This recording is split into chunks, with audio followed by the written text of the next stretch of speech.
7 মাসের অন্তঃসত্ত্বা আমি, কিন্তু আমার স্বামী আমাকে একা রুমে রেখে অন্য রুমে আরেকজনের সাথে শারীরিক সম্পর্কে মশগুল। আবিদ প্রতি রাতে আমাকে ঘুম পাড়িয়ে রেখে কখন যে উঠে যেত টের পেতাম না। সন্দেহ হওয়াতে আজকে না ঘুমিয়ে জেগেছিলাম, কিন্তু কেন এমন করছে তা জানার জন্য। অনেক কষ্টে উঠে ওই রুমে নক দিলাম আবিদ কি করছে তা দেখার জন্য, কিন্তু দরজা খুলল না। আমি আবারও নক দিলাম, বললাম যে আবিদ, আমি বুঝতে পারছি তুমি আমাকে ঠকাচ্ছ। আমি খুকু আবিদকে ভালোবেসে বিয়ে করেছি। আবিদের এক কথায় ঘর ছেড়ে ওর হাত ধরে বেরিয়ে এসেছি। আমার পরিবার বা আবিদের পরিবার কেউ মেনে নেননি। আবিদের মুখের দিকে তাকিয়ে সব কষ্ট সহ্য করেছি, কখনো কোনো অভিযোগ করিনি। বিয়ের 1 বছরের মধ্যে আমি কনসিভ করেছিলাম। যেদিন আমি জানলাম আমি প্রেগনেন্ট, সেদিন মার কথা খুব বেশি মনে পড়ছিল, তাই মাকে খবরটা দিব ভেবে ফোন দিয়েছিলাম। মা ফোন ধরল, বলল কে।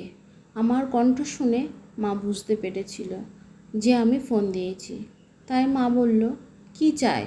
সবটা শেষ করে এখন আবার কেন ফোন দিলাম? আমি চুপ করেছিলাম, কারণ আমার কিছু বলার ভাষা ছিল না। আমি কিছু বলার আগেই মা কলটা কেটে দিল। প্রতি মাসে ডাক্তারের কাছে নিয়ে যেত চেক আপের জন্য, কিন্তু এই 1 মাস হলো আবিদের আচরণ কেমন যেন বদলে গেছে। আগের মতো আমার আর খেয়াল রাখে না, বাসায় দেরি করে আসে, কিছু জিজ্ঞাসা করলে রাগ করে। তারপরেও সব মানিয়ে চলছিলাম। আবিদ দরজাটা খুলল অনেক ডাকাডাকির পর। আবিদ দরজাটা খুলে দিল। আমি ভেতরে ঢুকেই আমার মাথায় আকাশ ভেঙে পড়ল, কারণ আবিদ আর একজনকে নিয়ে রুমে ছিল। আবিদ যার সাথে ছিল সে আর অন্য কেউ নয়, আমার বান্ধবী নিশা। আমি কি করব বুঝতে পারছিলাম না। এতদিন যার সাথে সংসার করেছি তাকে বিশ্বাস করব নাকি বান্ধবীকে? না, আমার চোখে এত প্রেশার নিতে পারছিলাম না। কিছু জিজ্ঞাসা করার আগেই অজ্ঞান হয়ে গেলাম।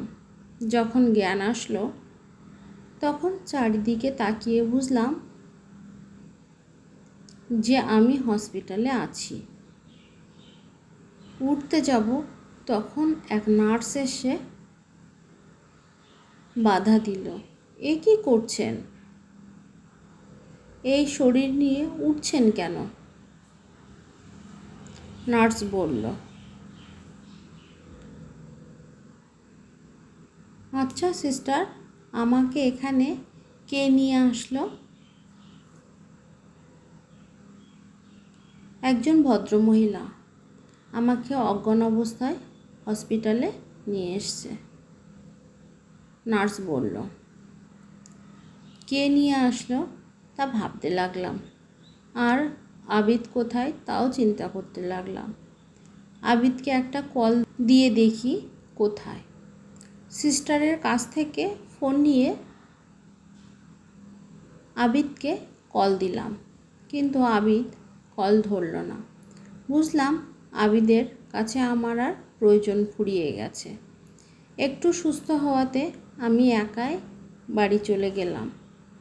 গিয়ে দেখি নেশা আর আবিদ রুমে শুয়ে আছে। এ অবস্থায় দেখে নেশা চুলির মুঠি ধরলাম। আবিদ ধাক্কা দিয়ে ছাড়িয়ে দিল। কোনো মতে নিজেকে সামলালাম। আবিদ, আমার সাথে তুমি এটা কেন করছো? বলো আমাকে সত্যিটা।